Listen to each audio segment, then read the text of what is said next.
أعوذ بالله من الشيطان الرجيم بسم الله الرحمن الرحيم وَلَقَدْ آتَيْنَا لُقْمَانَ الْحِكْمَةَ أَنِ اشْكُرْ لِلَّهِ وَمَنْ يَشْكُرْ فَإِنَّمَا يَشْكُرُ لِنَفْسِهِ وَمَنْ كَفَرَ فَإِنَّ اللَّهَ غَنِيٌّ حَمِيدٌ۔ شروع اللہ تعالیٰ کے نام سے جو بے انتہا مہربان اور رحم فرمانے والا ہے۔ سورہ لقمان کا یہ دوسرا رکوع ہے۔ سورہ لقمان مکہ معظمہ میں نازل ہوئی۔ وہ صورتیں جو ہجرت سے پہلے نازل ہوئیں وہ سب مکی صورتیں کہلاتی ہیں، اور جو صورتیں مدینہ منورہ میں ہجرت کے بعد نازل ہوئیں وہ سب مدنی صورتیں کہلاتی ہیں۔ حضرت لقمان تفاسیر کے مطابق پیغمبر خدا نہیں تھے۔ ایک بہت ہی مشہور و معروف ہستی عربوں میں تھی۔ آپ کا تعلق ایسٹ افریقن کنٹری سے ہے۔ بعضوں نے کہا کہ آپ غلام تھے، لیکن عرب میں جو شخصیتیں ایام جہلت میں بھی مشہور تھیں اس میں حضرت لقمان بھی شامل ہیں۔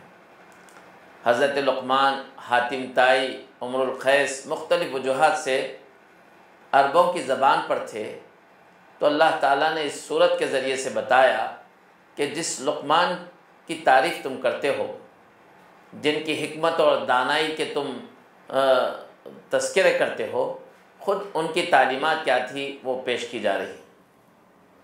پھر دوسری بات یہ ہے کہ حضرت لقمان نے عوام الناس کو مخاطب نہیں کیا، بلکہ اپنے لخت جگر اپنے بیٹے کو بہت ہی محبت و شفقت سے بہت ہی اہم باتوں کی تعلیم دی، اور یہ وہ تعلیم تھی جو محمد صلی اللہ علیہ وسلم اس زمانے میں مکہ معظمہ میں پیش کر رہے تھے۔ سب سے پہلی بات اللہ تعالیٰ فرما رہے ہیں، ہم نے لقمان کو حکمت عطا کی تھی کہ اللہ کا شکر گزار ہو، اور جو کوئی شکر ادا کرتا ہے اس کا شکر اس کے اپنے ہی لیے مفید ہوتا ہے، اور جو کفر کرے یعنی ناشکری کرے تو حقیقت میں اللہ بے نیاز اور آپ سے آپ محمود ہے۔ اس سے جو سبق ہم سب کو لینا ہے وہ یہ ہے کہ اگر ہمیں کسی بات کا احساس ہے کہ اللہ نے ہمیں اوروں کے مقابلے میں نعمت دی ہے، حکمت دی ہے، دانائی دیا ہے، علم دیا ہے، کچھ بھی نعمت کے پانے کا احساس اگر ہمیں ہو رہا ہے تو ہمیں اللہ کا شکر بجا لانا چاہیے۔ جو کوئی شکر کرتا ہے پلٹ کے یہ فائدہ اسی کو ملتا ہے۔ قرآن مجید میں بھی ہے لَإِن شَكَرْتُمْ لَأَزِيدَنَّكُمْ وَلَإِن كَفَرْتُمْ إِنَّ عَذَابِي لَشَدِيدٌ۔ جو کوئی شکر ادا کرتا ہے اللہ تعالیٰ اس شکر ادا کرنے کے نتیجے میں اس کی نعمتوں میں اضافہ کرتے ہیں، اور جو بے اعتنائی برتتا ہے، ناشکرہ پن اختیار کرتا ہے، اللہ تعالیٰ اس کو شدید عذاب میں مبتلا کرتے ہیں۔ تو پہلا سبق تو یہ ہے کہ اللہ نے حضرت لقمان کو حکمت عطا کی تھی۔ جس کسی کو جو کچھ بھی چیز ملتی ہے اس دنیا میں اصل میں اللہ کی عطا ہوتی ہے۔ اللہ کی عطا پانے کے نتیجے میں انسان کو اللہ کا شکر گزار ہونا چاہیے، اور اس کا فائدہ اسی کو ہوتا ہے، اور اگر وہ شکر ادا نہیں کرتا ہے تو اس کا معاملہ کفران نعمت کرنے والوں میں شامل ہو جاتا ہے۔ جہاں تک اللہ کا معاملہ ہے وہ بے نیاز ہے، نہ انسانوں کے شکر سے اس کی عظمت میں کوئی اضافہ ہوتا ہے، اور نہ ہی کفران نعمت کے نتیجے میں اللہ تعالیٰ کی عظمت میں کوئی کمی آتی ہے۔ یہ دونوں باتوں کا تعلق انسانوں سے ہی ہے۔ یہاں پر یہ بات بتلائی جا رہی ہے مشرکین عرب کو کہ جس لقمان کی تعریف کرتے ہو وہ لقمان اصل میں ہمارے ہی وجہ سے اتنی شہرت پائی تھی، حکمت و دانائی جو کچھ بھی ان کو ملی تھی وہ سب ہماری عطا تھی، اور ہم اس لیے دیا کرتے ہیں کہ بندے خدا کی عطا کو پا کر خدا کے شکر گزار بنے۔ پہلی بات یہ فرمانے کے بعد اللہ تعالیٰ نے بتایا کہ انہوں نے اپنے بیٹے کو نصیحت کیا کی تھی۔ باپ اور بیٹے کا رشتہ بہت اہم اور بڑا مخلصانہ رشتہ ہوتا ہے۔ باپ کبھی بھی اپنے بیٹے کو کوئی غلط مشورہ نہیں دیتا، نہ ماں دیتی ہے نہ باپ دیتا ہے، لیکن باپ کی محبت اور باپ کی نصیحت بہت اہمیت کی حامل اس واسطے ہوتی ہے کہ یہ محبت اندھی نہیں ہوتی، جبکہ ماں کی محبت باپ کی محبت سے زیادہ ہوتی ہے۔ اسی واسطے اللہ تعالیٰ نے اپنی نسبت بھی ماں کی محبت سے جوڑا ہے، بتایا کہ اللہ اپنے بندوں کو 70 ماؤں سے زیادہ محبت کرتا ہے بندوں سے، لیکن اس کے باوجود باپ کی محبت کی اہمیت اس واسطے ہے کہ باپ کی محبت اندھی نہیں ہوتی۔ ماں بعض وقت ایسا دیکھنے میں آتا ہے کہ اپنے بچے کو دنیاوی عتاب سے بچانے کے لیے اس کی بہت سی خامیوں پر پردہ ڈال دیتی ہے، جبکہ باپ چاہتا ہے کہ بات صاف صاف رہے، بچے کو اچھی تربیت ملے اور بچہ جو ہے صحیح باتوں کو اختیار کرے۔ تو یہاں پر ایک باپ، بہت ہی حکیم و دانا باپ، سمجھدار باپ، وزڈم سے مالا مال باپ اپنے بیٹے کو کیا نصیحت کر رہا ہے، وہ باتیں اللہ کو اتنی پسند آئی کہ اس نے اپنے کلام میں جگہ دی اور اس سورت کا نام ان کے نام سے منسوب کر دیا۔ اور یہی باتیں تھیں جو محمد صلی اللہ علیہ وسلم وہاں پر پیش کر رہے تھے۔ فرمایا کہ یاد کرو جب لقمان اپنے بیٹے کو نصیحت کر رہا تھا تو اس نے کہا، بیٹا خدا کے ساتھ کسی کو شریک نہ کرنا، حق یہ ہے کہ شرک بہت بڑا ظلم ہے۔ سب سے پہلی بات، ایک مخلص باپ، سمجھدار باپ، ہوشیار باپ، دانا و بینا باپ اپنے بیٹے کو جو نصیحت کرے وہ نصیحت اللہ سے متعلق ہو، شرک نہ کرنے کی تاکید ہو اور بڑی شفقت سے محبت سے ہو۔ اس سے ہمیں معلوم ہوتا ہے کہ ہم اپنے بچوں کو سب سے پہلے توحید کی تعلیم دیں، شرک سے بچانے کی کوشش کریں، اس لیے کہ شرک بہت بڑا ظلم ہے۔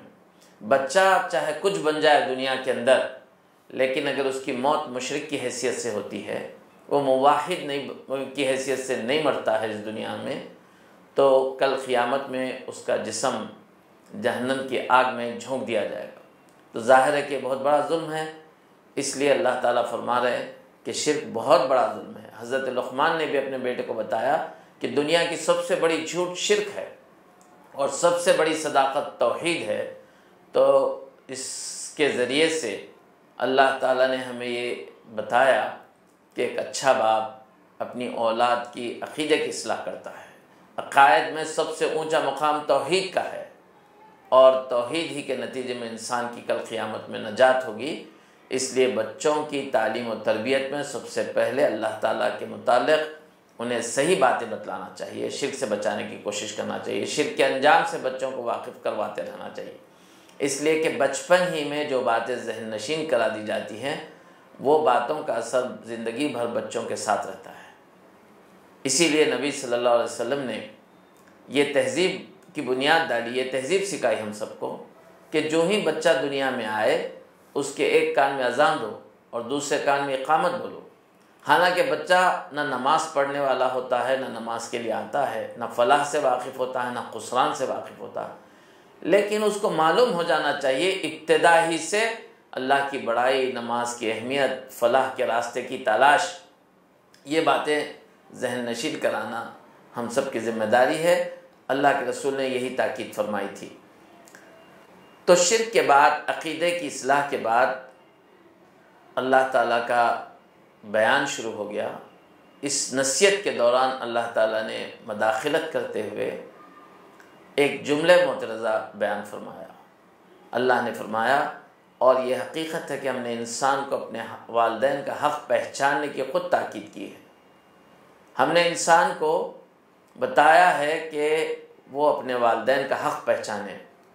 اس کی ماں نے ضعف پر ضعف، تکلیف پر تکلیف اٹھا کر اسے اپنے پیٹ میں رکھا اور 2 سال اس کا دودھ چھوٹنے میں لگے، اس لیے ہم نے اس کو نصیحت کی ہے، انسان کو نصیحت کی ہے کہ سب سے پہلے تو میرا شکر ادا کر۔ ساری خوبیوں خیر کا سرچشمہ اللہ تعالیٰ کی ذات ہے، ساری نعمتوں کا سرچشمہ اللہ کی ذات ہے، اس لیے سب سے پہلے حق یہ ہے کہ انسان خدا کا شکر کرے، اس کے بعد اپنے والدین کا شکر بجا لائے۔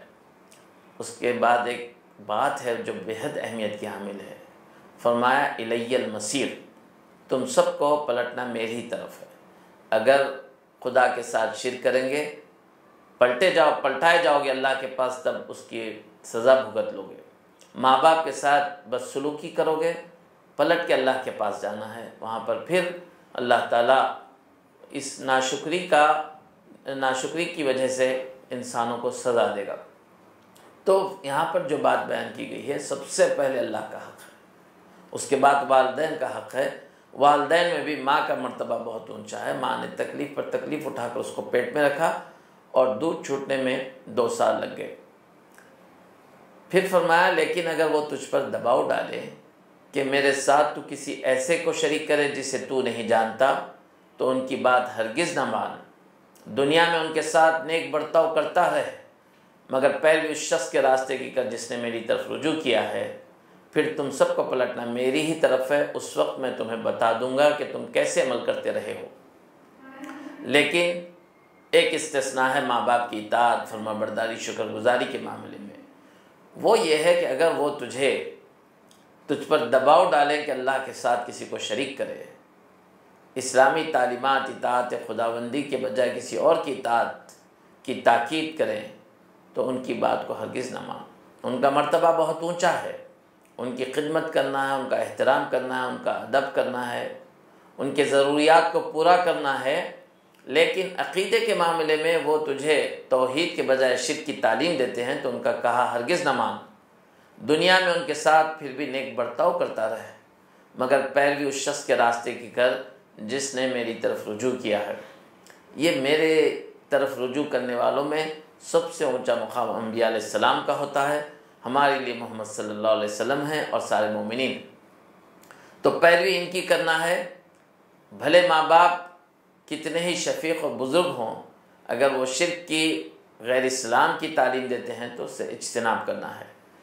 پھر اگین اللہ تعالیٰ نے یہی دھمکی دی ہے، ثم الی مرجعکم فانبئکم بما کنتم تعملون، پھر تم سب کو پلٹ کر میری ہی طرف آنا ہے، میں تم کو بتا دوں گا کہ تم کیسے عمل کرتے رہے ہو۔ یعنی معاملہ اللہ سے بچ کے ہونے والا ہی نہیں ہے، انسان جو ہے بالآخر خدا کے پاس جانے والا ہے، اور اس کو وہاں پر اللہ تعالیٰ کے سوالات کا سامنا کرنا ہے، اس کو اپنی زندگی کے ذریعے سے خدا کے اٹھائے جانے والے سوالات کا جواب دینا ہے۔ اس نے اللہ کے معاملے میں کیا رویہ اختیار کیا، بندگان خدا کے معاملے میں کیا رویہ اختیار کیا، بندوں میں سب سے اونچا مقام والدین کا ہے، ان کے معاملے میں کیا رویہ اختیار کیا، یہ سب انسان کو خدا کے حضور پہنچ کر جواب دہی کرنی ہے۔ یہ بات بیچ میں آئی تھی جب حضرت لقمان نے اللہ کی کبریائی بیان کی، اپنے بچے کے دل میں اپنا ڈر بٹھانے کے بجائے اللہ کی توحید کو بٹھانے کی کوشش کی، اپنا ادب، اپنا احترام سکھانے کے بجائے خدا کا احترام سکھانے کی تاکید کی، تو جواباً اللہ تعالیٰ نے بھی حضرت لقمان کی نصیحت کے بیچ میں انٹروین کیا اور کر کے انسان کے مرتبے کو بلند کر دیا، بتایا کہ میں نے تاکید کی ہے، میں نے وصیت کی ہے انسان کو کہ وہ اپنے والدین کا حق پہچانے۔ حضرت لقمان بیٹے کے دل میں خدا کی عظمت بیان بٹھا رہے تھے، اللہ تعالیٰ نے حضرت لقمان کی عظمت ان کے بیٹے کے دل میں بٹھا دیا، اور اس کے ذریعے سے ساری دنیا کو یہ درس دیا کہ جو کوئی توحید کی بڑائی کے لیے کام کرتا ہے، اللہ جواباً اس کی بڑائی کا اہتمام کرتا ہے۔